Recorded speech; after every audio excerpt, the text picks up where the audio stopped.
Assalamualaikum warahmatullahi taala wabarakatuh. Alhamdulillah wassalatu wassalamu ala asyrafil anbiya wal mursalin wa ala ali wa sahbihi ajmain.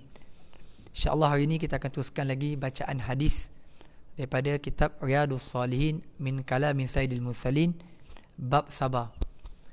Kita akan baca satu hadis yang mana hadis ini sangat berkait rapat dengan apa yang berlaku kepada satu dunia, negara kita dan dunia, iaitu serangan wabak Covid yang hampir hadis ini hampir dekat dengan apa yang berlaku sekarang ni.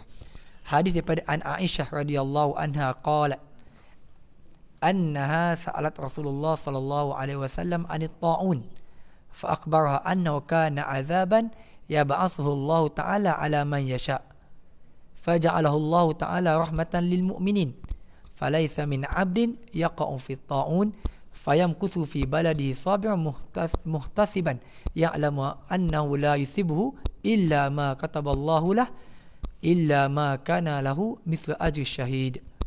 Hadis sahih riwayat Imam Al-Bukhari. Pertamanya hadis ini diriwayatkan oleh Aisyah. Aisyah radhiyallahu anha, isteri baginda sallallahu alaihi wasallam, yang mana hampir semua kita tahu, kenal siapa Aisyah. Aisyah ni ulama sepakat bahawasanya dia adalah wanita yang paling cerdik, paling pandai dan paling berilmu di kalangan para sahabat.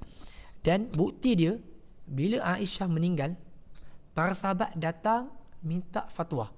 Dia diumpamakan mufti wanita. Mana di kalangan sahabat sendiri tu, mereka lepas Rasulullah meninggal, mereka akan datang Aisyah tentang perkara ni, dan Aisyah bagi jawapan. Itu hebatnya Aisyah ni lah. Tapi mereka akan tanya di sebalik tabir Aisyah, okey, macam ni, adakah berlaku zaman Nabi, apakah hukum sebagainya, Aisyah akan jawab. Hebat Aisyah ni. Aisyah ni dia adalah anak Abu Bakar As-Siddiq radhiyallahu anhu, iaitu sahabat Nabi SAW, dan dia antara yang paling banyak, antara paling banyak meriwayatkan hadis pada Nabi SAW, terutamanya hadis-hadis yang berlaku dalam rumah. Dalam rumah ada orang tak tahu, Aisyah dia meriwayatkan. Okey. Dan bilangan hadis disebut sebanyak 2210 hadis yang mana diriwayatkan oleh Aisyah, dan sebanyak 174 hadis yang muttafaqun alaih, hadis sahih yang disepakati oleh Imam Bukhari dan juga Muslim. Okey. Aisyah berkata, annaha sa'alat Rasulullah. Dia tanya Rasulullah SAW anit ta'un, tentang ta'un. Ta'un. Okey. Jadi ditanya tentang ta'un. Lepas tu maka Nabi sebut fa akhbara annahu kana azaban yab'atsullahu ta'ala man yasha. Ta'un ni adalah satu azab yang mana Allah utuskan kepada siapa saja yang dia nak, siapa saja yang dia mahu. Okey. Faja'alahu Allah ta'ala rahmatan lil mu'minin. Ta'un ni, penyakit ta'un ni, dia jadi rahmat kepada orang yang beriman. Okey. Falaysa min 'abdin yaqa'u fi ta'un fayamkuthu fi baladi sabiran muhtasiban ya'lamu annahu la yusibu illa ma kataballahu lah illa kana lahu mislu ajri syahid.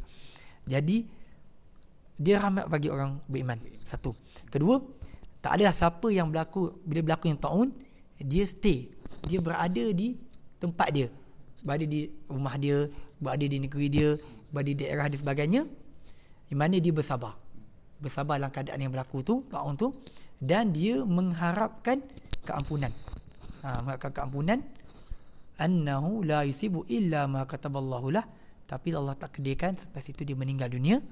Okey, illa kana lahu mislu ajri syahid, kecuali dia akan dapat pahala seperti pahala orang yang mati syahid.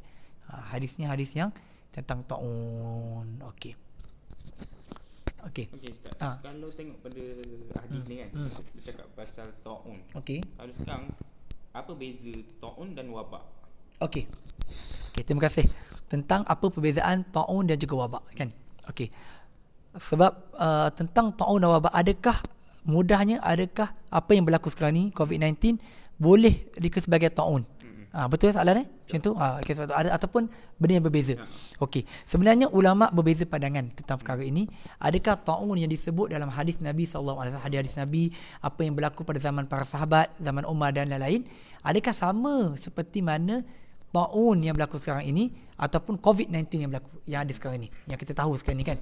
Okey, pandangan pertama menyebut bahawasanya taun yang berlaku ataupun yang disebut oleh Nabi SAW ataupun yang berlaku pada zaman para sahabat adalah taun yang berbeza dengan taun yang berlaku sekarang ini. Sebab apa? Imam Ibn Hajar Al-Asqalani itu satu kitab khas, Badhil Ma'un fi Fadli Taun, disebut bahawasanya diceritakan macam mana taun yang cerita taun tu, taun yang berlaku pada zaman dahulu. Dia disebut sebagai tikaman jin. Sebab apa? Dia akan berlaku pendarahan pada dalam dan menyebabkan orang tu boleh meninggal dalam satu hari 70,000.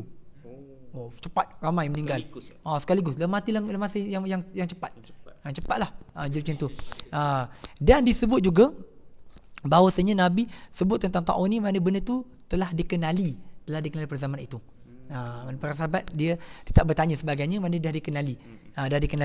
Berbeza dengan COVID-19 contohnya, dia baru muncul pada tahun 2019. Berbezalah satu. Dari segi bagaimana dia muncul pun berbeza kan. Okey.